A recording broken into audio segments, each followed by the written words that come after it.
bem-vindos. Hoje a gente vai analisar uns entendimentos mais recentes do Tribunal de Justiça de São Paulo, especificamente na área de direito privado. Isso mesmo. Temos aqui uns enunciados, né, da seção de direito privado e também da Terceira Câmara, foram atualizados há pouco tempo. Exato. Eles funcionam como um guia, digamos assim.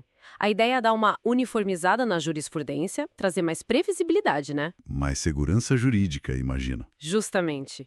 E vamos focar em alguns pontos que, olha, afetam o dia a dia mesmo. Contrato de imóvel, banco, até plano de saúde. A missão, então, é destrinchar esses textos que, às vezes, são meio densos, né? É, pegar o essencial. O porquê da decisão ser assim. Ótimo.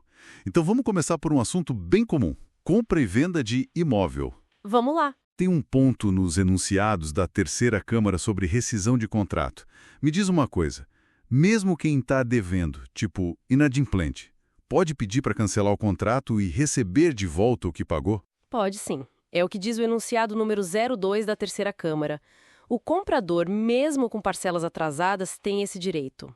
Ah, interessante isso. É. O tribunal entende que não dá para prender a pessoa num contrato que ela não consegue mais pagar. Mas, claro, tem consequência, né? Imagino que sim. O vendedor não fica no prejuízo total. Não. O enunciado permite que o vendedor retenha uma parte do valor pago, para compensar gastos que ele teve, tipo administração, propaganda, e também pelo tempo que a pessoa usou o imóvel, né? Entendi. Busca um equilíbrio, então. Exatamente. Tenta equilibrar os dois lados. E a devolução do dinheiro? Como fica? O enunciado número 03 fala disso, né? Tem que devolver tudo de uma vez? Isso. A restituição tem que ser integral, quer dizer, do valor que o comprador tem direito, né?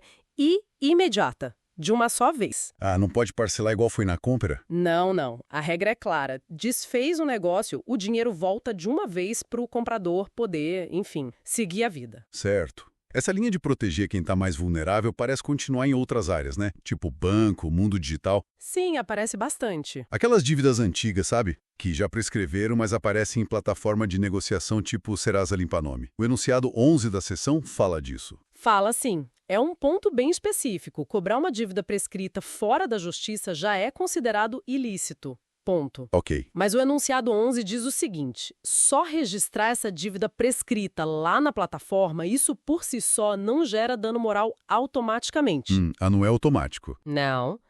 Precisaria provar mais alguma coisa, tipo que essa informação vazou para outros, ou que mexeu no score de crédito da pessoa de forma negativa. Aí sim poderia gerar dano moral. Entendi a nuance. É mais complexo do que parece. E fraude via Pix, que está até em comum. Uhum. Como fica a responsabilidade do banco? O enunciado 14 trata disso? Trata.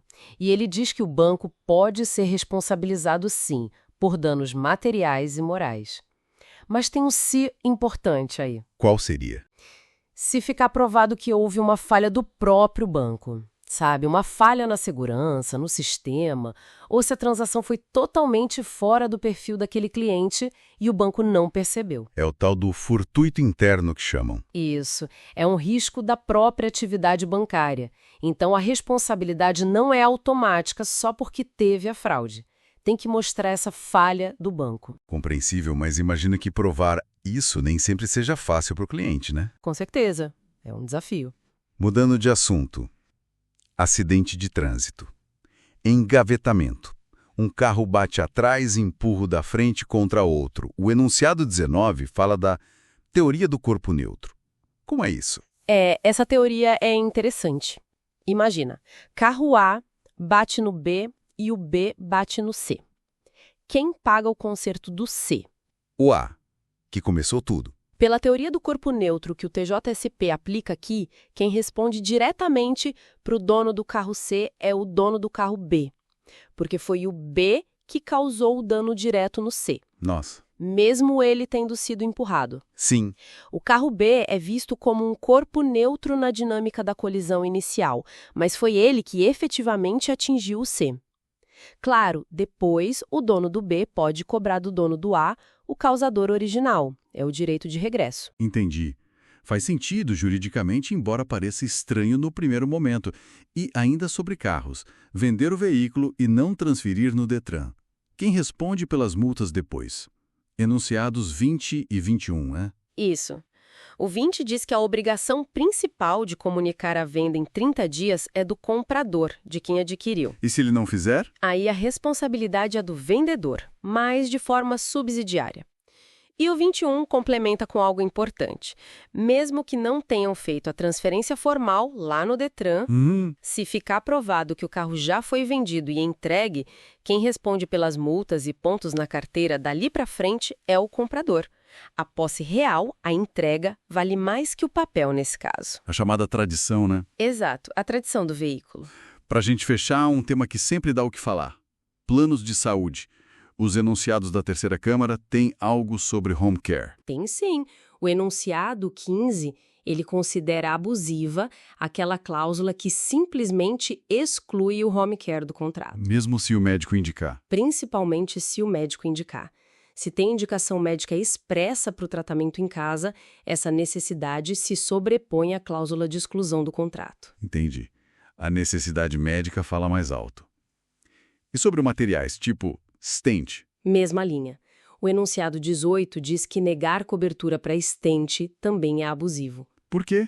Porque o stent não é algo separado, opcional. Ele é parte essencial da cirurgia cardíaca ou vascular que foi indicada.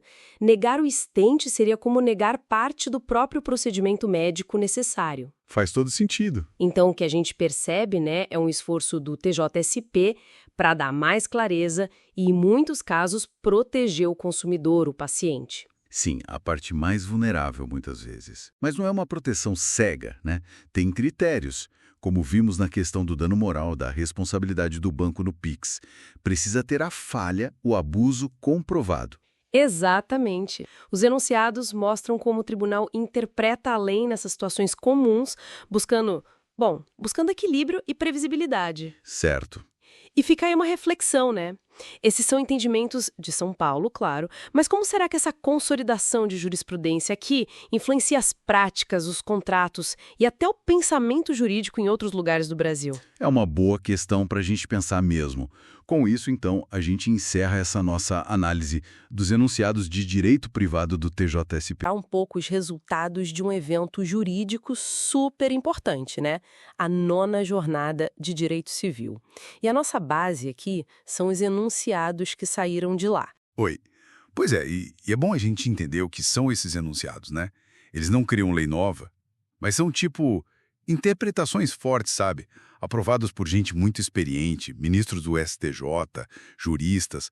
Eles dão um norte bem claro de como aplicar o Código Civil em situações novas ou que geram dúvida. E essa 9ª jornada, que foi lá em maio de 2022, teve um peso especial. Comemorou 20 anos do nosso Código Civil, que é de 2002, e das próprias jornadas. Olha, foi recorde de propostas, quase 1.000, e ainda criaram uma comissão nova só para direito digital e novos direitos. Exato. Parece que a ideia central é essa, ver como o direito civil tenta, como ele tenta correr atrás das mudanças do mundo, né? Isso. Vamos dar uma olhada em alguns exemplos concretos que saíram de lá. Vamos sim. E começando por essa área nova, a digital, tem o enunciado 670 que toca numa ferida atual, direito autoral. Ele deixa claro, olha, para a lei, autor é só ser humano. Ponto. Não importa o quão avançada seja a inteligência artificial que criou algo.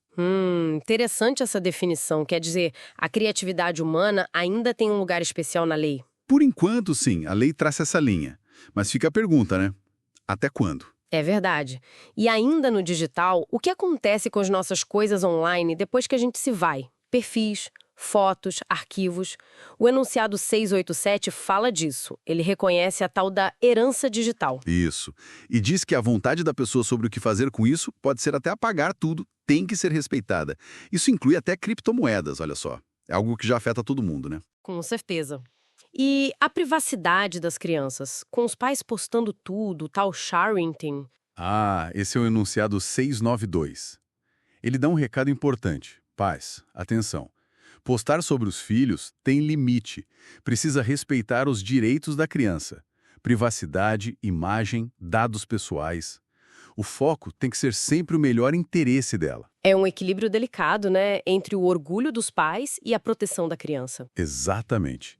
É encontrar esse meio termo. Saindo um pouco do digital, Essa necessidade de adaptar a lei aparece muito em família também, né? Muito. O enunciado 671, por exemplo, ele diz que só porque a criança é bem pequena, isso não impede por si só que ela conviva de forma equilibrada com os dois pais, pai e mãe. Sinaliza uma mudança de visão, né? Sobre a importância da presença dos dois. Sim, uma visão mais moderna, mais igualitária, talvez, dos papéis parentais. E tem outro na mesma linha, o 676, sobre herança. Qual a novidade aí? O código usa uma expressão meio antiga, diversidade em linha, para falar da ordem de herança dos avós, bisavós. O enunciado diz, olha, isso não é só a linha do pai e linha da mãe. Tem que pensar de forma mais ampla, incluir todas as linhas de parentesco para cima. Ah, entendi. Isso ajuda a reconhecer famílias diferentes, tipo casais do mesmo sexo, ou quando tem mais de um pai ou mãe registrados, a multiparentalidade. Exatamente. É a interpretação da lei tentando acompanhar como as famílias são hoje. A realidade social mudando e a interpretação junto. E tem uma coisa bem prática sobre imóveis que você mencionou, a tal da laje. Isso, o enunciado 669. Direito real de laje é, simplificando muito, o direito de ter uma construção sua em cima da construção de outra pessoa, no mesmo terreno. O enunciado ajuda dizendo que dá para registrar esse direito, mesmo se a construção foi feita antes da lei específica existir. Nossa, isso deve destravar muita situação irregular por aí, né? Aquela casa construída em cima da outra. Pode facilitar bastante a regularização, sim, dá mais segurança jurídica. Falando em segurança e nos contratos, o que mudou? Nos contratos e obrigações, a busca foi mais por clareza, sabe? O enunciado 648, por exemplo, confirma algo importante. Se você quer passar seu contrato inteiro para outra pessoa, tipo, assumir um financiamento no lugar de alguém, a outra parte original do contrato tem que concordar expressamente, por escrito. Faz sentido. Imagina passar um contrato de aluguel para qualquer um sem o dono do imóvel concordar. Pois é. Garante que a parte que fica no contrato, o cedido, como a gente chama, saiba e aceite com quem ela está lidando agora. E para quem está com a corda no pescoço financeiramente, o superendividamento? Esse é um ponto socialmente muito relevante. O enunciado 650 sugere algo importante. Para ver se alguém está superendividado, ou seja, não consegue pagar as contas sem comprometer o mínimo para viver com dignidade, a gente tem que olhar todas as dívidas da pessoa. Não só as de consumo, como empréstimo pessoal, cartão. Entendi. Inclui dívida de aluguel, condomínio, talvez até impostos? A ideia é essa, ter uma visão completa para proteger o chamado mínimo existencial. É um olhar mais humano para a situação. Realmente importante. E tem mais algum ponto sobre obrigações? Tem o 651, sobre evicção. Evicção é quando você compra algo de boa fé e depois perde porque outra pessoa já tinha um direito sobre aquilo antes. Tipo comprar um carro usado e depois descobrirem que era roubado e aprenderem. Exatamente esse é o exemplo. O enunciado diz que essa perda não precisa vir só de uma decisão do juiz. Um ato administrativo, como essa apreensão pela polícia, já pode configurar a evicção e dar direito a alguma reparação para quem comprou sem saber. Amplia a proteção do comprador de boa-fé. Então, resumindo tudo isso, o que a gente vê é o direito civil tentando se manter relevante, né? Dando respostas para coisas que não existiam ou não eram tão complexas 20 anos atrás. É bem isso. Desde inteligência artificial, nossa vida digital, até as novas formas de família e os problemas financeiros. Esses enunciados são como pequenas atualizações de interpretação. Não mudam a lei escrita, mas mudam como ela é aplicada no dia a dia. E mostram um sistema jurídico que não está parado, né? Ele está vivo, sendo discutido, reinterpretado pela própria comunidade jurídica. Exato.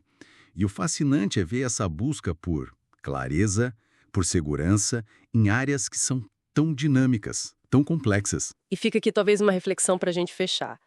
No mundo que muda tão rápido, com tecnologia avançando sem parar, como é que uma estrutura mais permanente, como um código civil, pode ao mesmo tempo dar a estabilidade que a gente precisa e ter a flexibilidade para lidar com o inesperado? É o grande desafio, né? Como equilibrar a permanência e a adaptação sem precisar de reformas na lei o tempo todo, que podem ser complicadas, demoradas? Exatamente. Como lidar com IA, com bens digitais que nem imaginávamos. Fica aí a questão. O direito, ele não para, né? E esses materiais mostram bem essa dinâmica, como a interpretação tem que se ajustar, assim, às novas realidades sociais. O nosso foco vai ser entender a aplicação prática e o raciocínio por trás das decisões, para não ficar só na letra fria da lei. Legal. Olha, um ponto que me saltou aos olhos foi essa coisa da convivência familiar. É um enunciado 672. Isso parece bem diferente daquela ideia antiga de visita, né? Ah, sim, totalmente. Parece que agora inclui avós, talvez tios, pessoas que têm um laço afetivo real, certo? Exatamente. E a mudança aqui é fundamental, sabe? A gente sai daquela visão centrada no direito do adulto, tipo, eu tenho o direito de visitar, para focar na criança, no adolescente. É o direito deles a uma convivência que seja ampla, que considere os afetos que eles têm, o melhor interesse deles, como está lá na Constituição, no 227. Por isso que se fala em substituir visita por convivência. Não é só trocar palavra, não, é mudar a perspectiva mesmo. O foco é o desenvolvimento deles. Entendi. Faz todo sentido, né? E, bom, falando em adaptar os tempos, como é que fica a LGPD, a Lei Geral de Proteção de Dados, para os adolescentes? Tem um outro enunciado, o 692, que fala disso. Eles ganham mais autonomia no digital? A lei está reconhecendo que, olha, embora sejam menores de 18, os adolescentes vão ganhando discernimento, né? Progressivamente. E aí, para tratar os dados deles, o enunciado sugere que o consentimento dos pais pode sim ser dispensado em algumas situações. Isso meio que flexibiliza aquela regra mais rígida de incapacidade do Código Civil, reconhece a maturidade deles e o fato de que eles já estão no mundo digital muito cedo, né? Interessante essa flexibilização. Agora, mudando um pouquinho o foco, o Código Civil tem aquele artigo 187, do abuso de direito. Quer dizer, usar um direito seu, mas passar dos limites da boa-fé, dos bons costumes, da função social. Parece um conceito meio aberto, né? Onde está o limite? Lei, sabe? Não basta só seguir a regra escrita. Se o jeito que você usa o seu direito ou o objetivo por trás fere esses princípios básicos, boa-fé, bons costumes, a função social daquele direito. E uma discussão relevante que aparece nos textos é se a gente deveria analisar cada tipo de abuso separado. Tipo, uma coisa é violar a boa-fé, outra é ir contra os bons costumes, outra é desviar da finalidade. Porque as consequências podem ser diferentes, entende? Só chamar de ilícito, como o artigo faz, talvez não capture toda a complexidade. Entendi. É como se fosse uma camada de ética mesmo, por cima da regra. E nessa linha da boa-fé, tem aquela ideia de que o credor, a pessoa que sofreu o dano, também tem que tentar diminuir o próprio prejuízo? Isso soa um pouco estranho, não? Tipo, ajudar quem te prejudicou? Mas deriva direto da boa-fé objetiva. É aquele princípio que exige lealdade, cooperação entre as partes, mesmo quando dá problema. A ideia, que está refletida, por exemplo, no enunciado 169 das jornadas, é que a parte que foi prejudicada também tem que agir de forma razoável, para não deixar o dano piorar à toa. Pensa assim, tem um vazamento vindo do vizinho. Você não pode só ficar olhando a água destruir tudo se dá para fazer algo simples para conter, entende? É um dever de agir com lealdade para não agravar o prejuízo sem necessidade. Certo, certo. Uma questão de razoabilidade dos dois lados, então.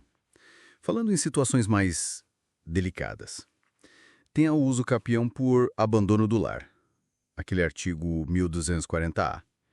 O que define esse abandono? É só sair de casa? Não. A interpretação tem que ser bem cuidadosa, como alerta o enunciado 499.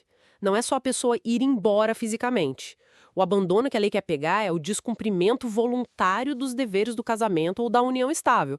Coisas como a assistência material, ajudar no sustento da família, sabe? Quando a pessoa sai e deixa toda a carga para quem ficou no imóvel.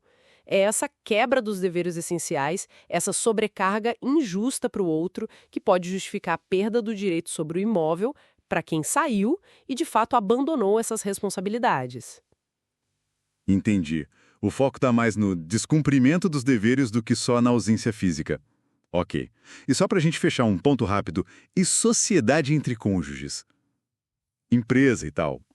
O artigo 977 tem umas restrições, né? Sim, tem sim. Ele proíbe que marido e mulher sejam sócios na mesma empresa se forem casados no regime da comunhão universal de bens ou no da separação obrigatória. O debate que existe e que as fontes comentam é se essa proibição vale só para eles começarem a empresa juntos ou se impede também que um entre depois se o outro já for sócio ali. É uma limitação para evitar conflito de interesse dependendo do regime de bens do casal. Bom, então, o que a gente percebe com tudo isso? Fica muito claro que o direito civil não é um conjunto de regras paradas no tempo, né? Ele respira, ele conversa com a sociedade, com a ética, buscando ser mais justo nas relações do dia a dia. Aí, e já na época tinha gente dizendo que ele estava meio velho para algumas coisas. A gente viu aqui como a interpretação dos juízes, dos estudiosos, por meio desses enunciados e tal, tenta manter a lei atualizada, relevante, né? Frente às mudanças sociais, tecnológicas, a própria LGPD é um exemplo disso. Mas aí fica a pergunta, até que ponto essa interpretação dá conta? Será que não chega uma hora que só uma reforma na lei mesmo, mais profunda, consegue fazer o direito continuar cumprindo bem a sua função social no mundo de hoje? Fica aí pra gente pensar.